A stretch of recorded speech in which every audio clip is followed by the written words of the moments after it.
Thank you.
شکریہ جی، thank you very مچ، بہت شکریہ.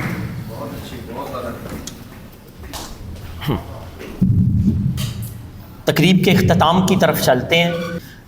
کریٹرز کانفرنس پائندہ باد، Pakistan. Thank you very much.